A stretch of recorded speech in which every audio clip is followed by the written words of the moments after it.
Hi, it's me, and I'm talking meal plans because I'm going to start doing it. Claire is really passionate about them. She does them all the time.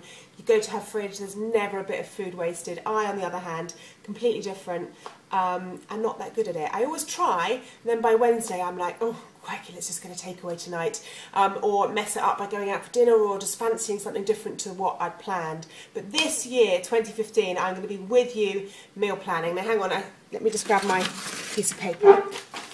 We've got this quite snazzy, you see it here, meal planner thing. We've actually got one on our blog, crumbsfood.co.uk, and you can do that because it's actually quite good to work out what you're going to have and when. I'm only going to do Monday to Friday now, and I'm going to talk you through what I plan to cook for the week. I am actually pretty organised. I cook the same things often, similar things on the same night every week. For example, on Friday night, I always have pizza. I make the dough in the morning before I go to work. It rises throughout the day. My kids have a first batch at 6 o'clock. My husband and I have ours at 8. This week, actually, I'm going to try and do a green pizza with an artichoke puree and rocket on top. For me, obviously, not the kids. That would obviously be madness. So on Friday, I'm going to put pizza.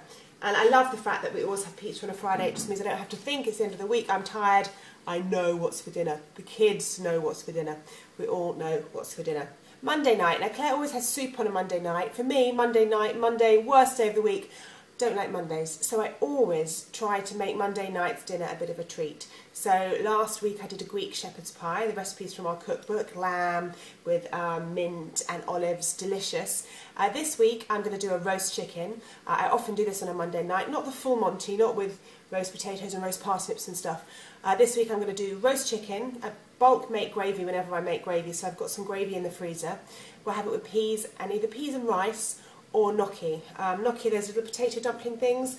Typically you boil them, but actually they're delicious fried or roasted for the last sort of 20 minutes or so with the chicken, and they get quite crispy.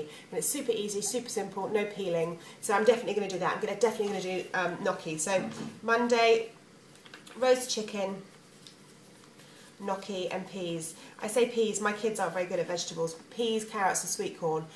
I know they'll always eat peas, carrots and sweet corn, so peas for that night. Tuesday, they have clubs. My kids have clubs 2 nights after school. On Tuesday they have ballet, and it's a bit of a relay.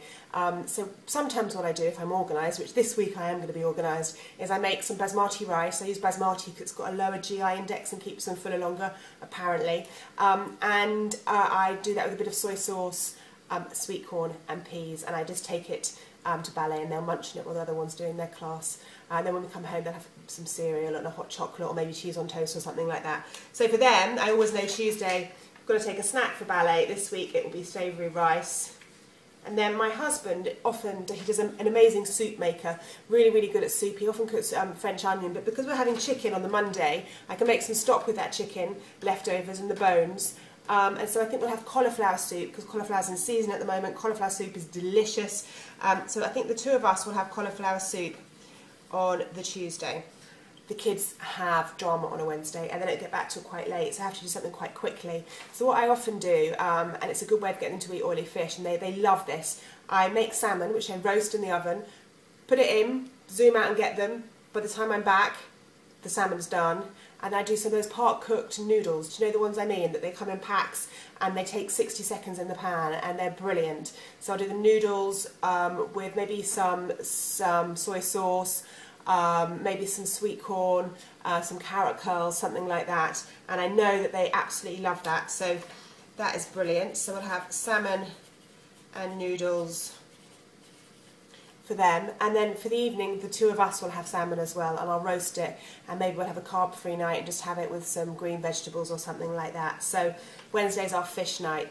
So Thursday, what am I going to do on Thursday? Yes, well I investigated my freezer before I decided what I was going to cook for the week, see what needed up, and I did roast a ham at Christmas, and I have got about a smidgen left, about that much ham left, and I'm going to chop that up, defrost it first, chop it up, put it with the leftover chicken, and make chicken pie with it. Now I say chicken pie, oddly, my children prefer to have pasties, so I'll do the same chicken and ham, but I'll make theirs into a pasty. So shop bought pastry, obviously. I'll use a short cross pastry for this pasty. If you can, if you're going to buy shop bought pastry, try and make sure it's the all butter stuff, because it tastes much better than the Margie stuff. So I'm going to make them little pasties. I put their initials on it. kind of like all that. And they'll probably have that with the jacket potato and maybe some carrots. I might try, because I know that they love the pasty, I sometimes try and slip in a vegetable that I know they don't like, because I find that if I give them all new food, they won't eat it. But if it's something that they're very familiar with, like pasties, they might think, okay, I will try that broccoli tonight. Who knows if it will work? Probably not, but I'm ever the optimist. So they are going to have chicken pasties, and I am going to have chicken pie with my husband. We will have it with no potatoes or anything, but a massive, massive pile of something like cavolo nero, or if we are going to have a potato, we have sweet potatoes. So that actually didn't seem traumatic. It seems quite doable. There it is there. I can put it up on the fridge as a statement of my intent, so everyone knows what they're having and everyone knows what I promised to cook. The other thing, I'm not going to do the weekend, Saturday and Sunday, you know, who knows what happens. You might go out for dinner, you might have friends over, whatever.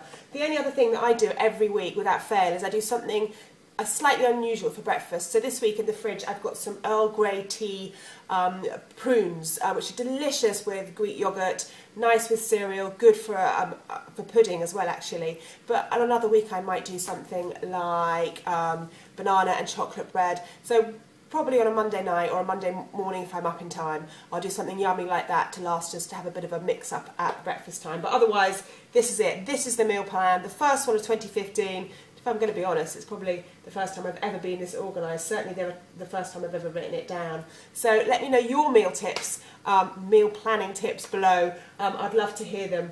And we're going to be talking about this on Twitter at Crumbs Food on Monday as well. So tune in. See you later. Bye-bye.